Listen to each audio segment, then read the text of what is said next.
Assalamualaikum warahmatullahi wabarakatuh. Perkenalkan nama saya Wilda Ristika dengan NIM D1A1191059. Di sini saya akan membacakan tentang materi analisis PET atau analisis jalur. Soalnya pertama definisi analisis PET, kedua syarat analisis PET, 3 kelebihan dan kekurangan analisis PET, 4 langkah-langkah analisis PET dan interpretasi hasil analisisnya dengan mengambil contoh kasus dari suatu jurnal penelitian. Pertama yaitu definisi analisis PET. Menurut Jonathan Sarwono 2011, analisis PET adalah teknik analis yang digunakan untuk menganalisis hubungan sebab akibat yang inherent antar variabel yang disusun berdasarkan urutan temporer dengan menggunakan koefisien jalur sebagai besaran nilai dalam menentukan besarnya pengaruh variabel independen terhadap variabel dependen. Yang kedua yaitu syarat analisis PET. Dalam pertama, data metrik berskala interval. 2. Ukuran sampel yang memadai sebaiknya di atas 100 dan idealnya 400 sampai 1000. Ketiga, terdapat variabel independen exogenous dan dependen endogenous untuk model regresi berganda dan variabel perantara untuk model mediasi dan model gabungan mediasi dan regresi berganda serta model kompleks. Keempat, pola hubungan antar variabel. Pola hubungan antar variabel hanya satu arah, tidak boleh ada hubungan timbal balik. Yang kelima, hubungan sebab akibat didasarkan pada teori yang sudah ada dengan asumsi sebelumnya menyatakan bahwa memang terdapat hubungan sebab akibat dalam variabel-variabel yang sedang kita teliti. Kemudian, kelebihan dan kekurangan analisis PET. Kelebihan analisis PET yaitu pertama, mampu menguji model keseluruhan dan parameter-parameter individual. Kedua, kemampuan pemodelan beberapa variabel moderator perantara. Ketiga, mampu mengestimasi dengan menggunakan persamaan yang dapat melihat semua kemungkinan hubungan sebab akibat pada semua variabel dalam model. Keempat, mampu melakukan dekomposisi korelasi menjadi hubungan yang bersifat sebab akibat causal relation seperti pengaruh langsung direct effect dan pengaruh tidak langsung direct effect dan bukan hubungan sebab akibat non-causal associations seperti komponen semuspuration. Kemudian, kekurangan analisis PET. Pertama, tidak dapat mengurangi dampak kesalahan pengukuran. Kedua, analisis jalur hanya mempunyai variabel-variabel yang dapat diobservasi secara langsung. Ketiga, analisis jalur tidak mempunyai indikator-indikator suatu variabel laten. Keempat, karena analisis jalur merupakan perpanjangan regresi linear berganda, maka semua asumsi dalam rumus ini harus diikuti. Kelima, sebab akibat dalam model hanya bersifat searah atau satu arah, tidak boleh bersifat timbal balik. Keempat yaitu langkah-langkah analisis PET dan interpretasi hasil analisisnya dengan mengambil contoh kasus dari suatu jurnal penelitian. Langkah-langkah analisis PET yaitu 1. Perancangan model. Merancang model berdasarkan konsep dan teori, misalnya secara teoritis, yaitu variabel motivasi berpengaruh terhadap kepuasan dan loyalitas. Kemudian loyalitas dipengaruhi oleh kepuasan. Kemudian variabel kepuasan dan loyalitas berpengaruh terhadap kinerja. Kemudian berdasarkan hubungan antar variabel secara teoritis tersebut dapat dibuat model hipotetik. Kedua, asumsi. Asumsi yang melandasi analisis PET adalah di dalam model analisis PET hubungan antar variabel dan linear dan aditif.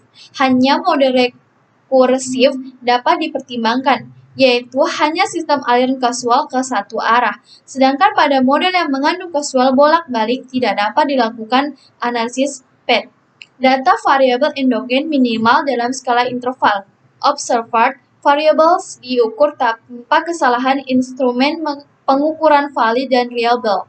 Model yang analisis dispesifikasi diidentifikasi dengan benar berdasarkan teori-teori dan konsep yang relevan.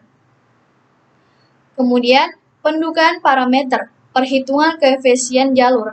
Metode perhitungan koefisien jalur terdapat 3 cara, yaitu pendekatan matris korelasi bila model tidak berjenjangan. P sama dengan Rx dikurang 1 Ry. Koefisien regresi dilanjutkan dengan satu perhitungan matematik PI sama dengan BI dalam kurang XI dibagi XY. Kemudian koefisien regresi standarized. Metode regresi standaris dipilih karena metode ini yang dipandang paling sederhana. Di samping itu, perhitungan goodness of fit berupa koefisien determinasi total dapat dilakukan secara sederhana dan pelaksanaan teori trimming dapat dilakukan dengan mudah. Validitas model koefisien determinasi total. Total keragaman data yang dapat dijelaskan oleh model diukur dengan R pangkat 2M sama dengan 1 dikurang P pangkat 2 E1 P2 E2 P2 EP. Interpretasi FA mirip dengan interpretasi koefisien determinasi R2 pada analisis regresi. Kelima, interpretasi. Langkah-langkah terakhir di dalam analisis PET adalah melakukan interpretasi hasil analisis. Pertama, dengan memperhatikan hasil validitas model, untuk data ilustrasi diperoleh informasi sebagai berikut. Pertama, berdasarkan koefisien determinasi total, diperoleh bahwa model dapat menjelaskan informasi yang terkandung di dalam data sebanyak 61,28%. Angka ini cukup besar sehingga layak dilakukan interpretasi lebih lanjut. Kedua, lintasan pengaruh yang signifikan adalah dari motivasi ke kinerja melalui loyalitas. Kedua, hitung pengaruh total dari setiap variabel yang mempunyai pengaruh kasual ke variabel endogen. Di dalam ilustrasi, seandainya seluruh lintasan signifikan, maka harus dihitung pengaruh total dari motivasi, kepuasan, dan loyalitas terhadap kinerja. Variabel dengan pengaruh total terbesar adalah yang memiliki pengaruh terkuat. Untuk data ilustrasi dapat dihasilkan informasi bahwa upaya peningkatan kinerja karyawan harus dilakukan dengan cara meningkatkan motivasi dan diikuti dengan upaya agar karyawan lebih bersifat loyal. Pada keadaan demikian, variabel loyalitas berfungsi sebagai variabel intervening atau mediating. Interpretasi hasil analisis PET.